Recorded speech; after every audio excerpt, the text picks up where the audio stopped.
watching out for you. This is KEZI 9 News at 11. An historic midterm election is in the books and change is right around the corner. Tonight, a look at one controversial measure that just missed GMO labeling, why the issue is not likely to be shelved. Measure 91, the legalization of marijuana, the timeline and impacts that you need to know about tonight.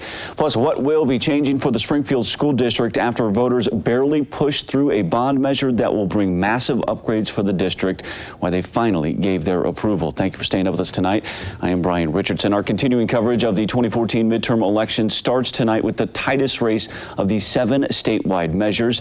Measure 92. Take a look here. Voters turned down the mandatory labeling of GMOs by just a fraction of a vote. Fewer than 10,000 votes now are keeping this measure from passing. With a look at how this is sitting with voters tonight and what's next, we turn to KEZI 9 News reporter Sarah Hurwitz. She is live in Eugene with our top story here at 11. Sarah. Well, Brian, many voters I spoke with are not happy with the outcome, hoping for more information about what's inside their foods, but some said that the measure just wasn't enough, which is why it likely failed. They're on your grocery store shelves, in the produce section, or in the frozen aisle. Almost everything we eat contains some sort of genetically modified materials, but there aren't any labels to prove it. I kind of want things to be natural. I want my body to be filled with natural things and so that I can be the healthiest that I can be. So I'd really like to know which foods I'm eating that have it in them so I can avoid them. But this bag of potatoes will continue to go without a label.